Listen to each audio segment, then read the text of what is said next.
Les Français n'ont pas fait le poids aujourd'hui face aux deux grands favoris, Roger Federer et Rafael Nadal. Je vais vous raconter tout ce qui s'est passé dans cette journée de Wimbledon. C'est parti! Et salut tout le monde, nouvelle vidéo aujourd'hui pour débriefer de la journée 6 de Wimbledon, la dernière journée du troisième tour avant d'attaquer le Super Monday lundi avec tous les huitièmes de finale. Et je vais tout de suite commencer du côté des femmes où on va le voir, il y a eu quelques surprises.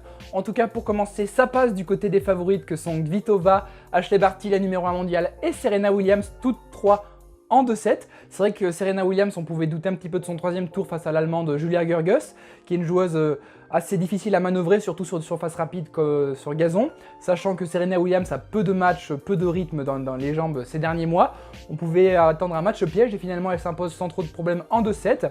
C'est pareil aussi pour Elise Mertens, la jeune belge qui a sorti Wang, la chinoise, dans un match vraiment accroché de presque 3 heures de jeu. Et Mertens, elle jouera donc non pas Kiki Bertens comme on pouvait s'y attendre, mais Strikova, puisque la néerlandaise a perdu en 2-7 face à Strikova, 54e mondiale. Donc on voit qu'il y avait pas mal de places d'écart entre Bertens et son adversaire. Strikova qui va seulement faire son deuxième huitième de finale en Grand Chelem à 33 ans. Donc c'est une belle performance de sa part, surtout après quelques tournois où elle a eu quelques difficultés avec beaucoup d'éliminations au premier tour. Les deux autres petites surprises de la journée, ce sont l'élimination de la tête de série numéro 13, la Suissesse Belinda Bencic, qui a été éliminée par Alison Riske, qui est vraiment une joueuse en pleine possession de ses moyens en ce moment, qui a notamment remporté le tournoi de Bois-le-Duc il y a quelques semaines sur gazon, donc elle est vraiment en pleine confiance. Donc elle a sorti Bencic en 3-7, un match vraiment accroché. Et ça passe aussi pour la locale de l'étape, la locale du tournoi, Johanna Konta, la Britannique, qui sort un petit peu comme c'était le cas à Roland-Garros. Sloane Stephens, la tête de série numéro 9, ancienne vainqueur de l'US Open, on le sait. Donc Konta qui avait été demi-finaliste déjà il y a quelques temps à Roland-Garros, il y a quelques semaines. Bis repetita ici puisqu'elle rebat à nouveau Stephens dans un match aussi assez accroché en 3-7. Donc voilà principalement ce qu'on pouvait dire du côté des femmes. Je vais passer du coup directement du côté des hommes où vous allez voir il n'y a pas eu énormément de surprises, en tout cas du côté des favoris principaux. Du coup, ça passe pour Kei Nishikori, qui, on le sait, quand il est en pleine possession de son physique, lui qui est souvent blessé, est un joueur vraiment très talentueux, que ce soit sur toutes les surfaces, et notamment sur gazon, qui est une surface rapide et qui lui permet de bien jouer en rythme.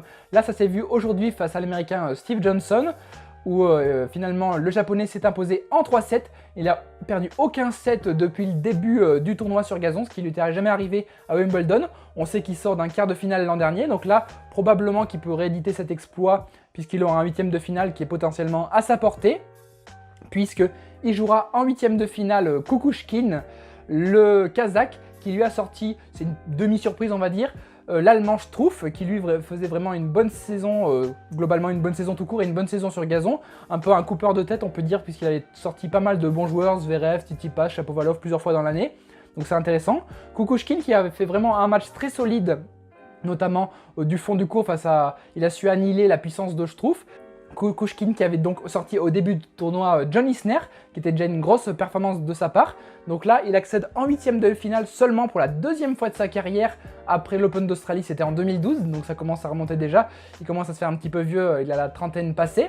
Donc là, c'est intéressant de le voir à ce niveau-là. On notera aussi un huitième de finale un petit peu surprise, puisque c'était la partie... de Dominic Thiem, enfin en tout cas le quart de Dominic Thiem, c'est Querrey qui a sorti en 3-7 John Millman, l'Australien. Querrey, on sait que c'est un très bon joueur de gazon, il a été finaliste notamment à Eastbourne il y a quelques temps, donc il a retrouvé un petit peu de confiance. On sait que le jeu sur gazon lui convient très bien, notamment avec son grand service et son grand coup droit. Il accède donc à la huitième de finale depuis 2017, en tout cas sur gazon. On rappelle qu'il avait été dans le dernier carré il y a 2 ans où il avait perdu face à Cilic pour une potentielle finale. Et il jouera aussi une petite surprise puisque... c'est le tombeur de Gilles Simon, Tennys Sandgren, qui donc aujourd'hui a disposé en 3-7 de Fabio Fognini, donc ça c'est une petite surprise. Sandgren qui va jouer seulement son deuxième huitième de finale en carrière, on se souvient tous de la belle semaine, le beau tournoi qu'il avait fait l'an dernier à l'Open d'Australie en 2018 où il avait atteint les quarts de finale, un petit peu à la surprise générale. Et donc ce sera un match pour potentiellement jouer Rafael Nadal peut-être en quart de finale. En tout cas, je vais détailler le parcours de Nadal plus tard puisqu'il a joué lui aussi.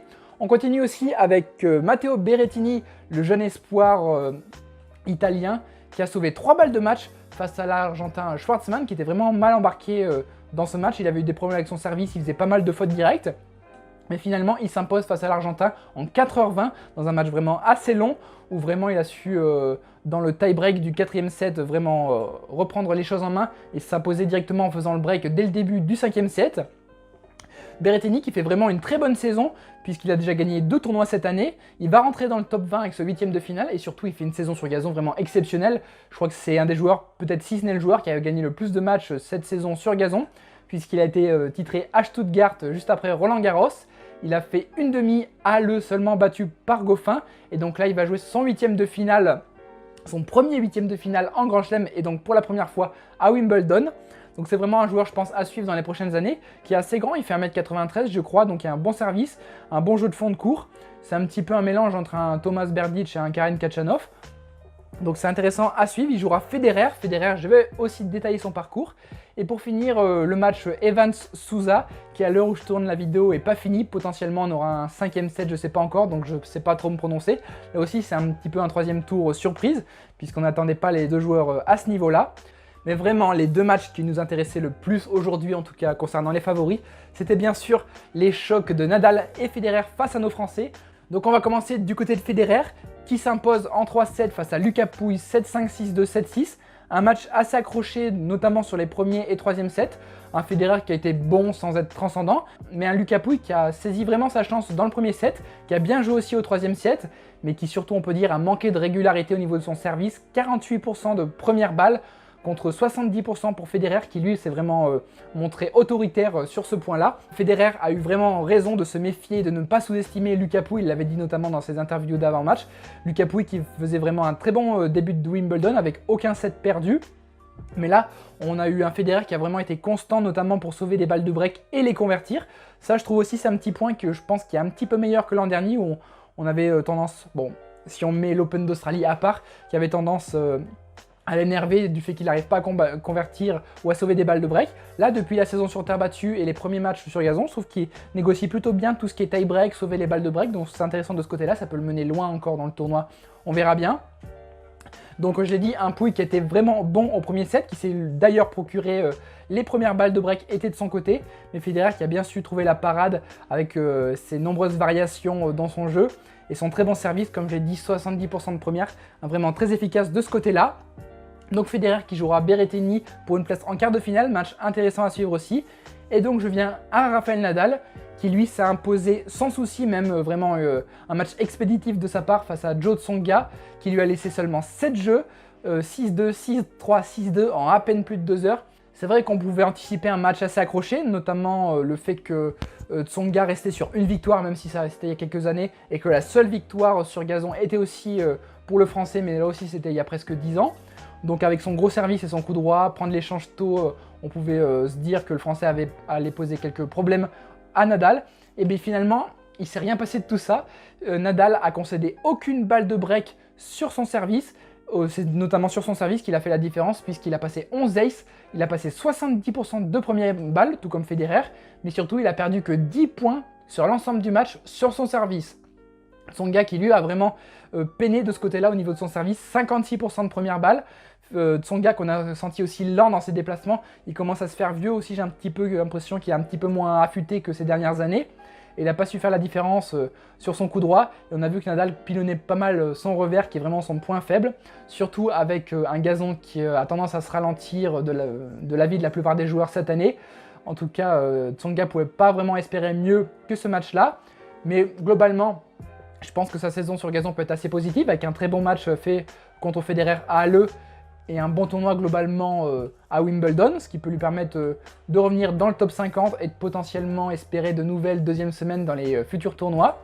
Et petite info aussi pour finir, c'est malheureusement l'élimination en double de cette paire un petit peu insolite entre Pierre Hugerbert et Andy Murray qui sont éliminés dès le deuxième tour. Finalement, ils n'auront joué qu'un seul match ensemble, ils n'ont fait que 2-3 entraînements, c'est vraiment peu. Donc pour Pierre Hugerbert, c'est vraiment un tournoi en demi-teinte, même mauvais on peut dire, deuxième tour en double et élimination dès le premier tour en simple, lui qui avait pourtant fait du simple sa priorité cette saison. Murray qui pourtant lui, son tournoi n'est pas encore fini puisqu'il va s'aligner dès aujourd'hui, je ne sais pas encore le score, en tout cas cette semaine, en double mixte avec Serena Williams. Il a réussi à trouver un petit partenariat une petite collaboration avec l'ex numéro 1 mondial américaine. Donc ça peut être aussi des matchs très sympas à regarder. En tout cas, voilà ce qui s'est passé aujourd'hui. Dites-moi en commentaire comment vous avez trouvé les performances de Federer et Nadal, comment vous avez trouvé celles des Français également. Qu'est-ce que vous espérez pour la suite du tournoi. N'hésitez pas à mettre un petit pouce bleu si la vidéo vous a plu, à vous abonner bien sûr à tous nos réseaux sociaux et aussi à notre Discord si vous voulez parler de tennis avec nous. Et moi je vous dis à la prochaine pour une nouvelle vidéo. Allez, bye bye.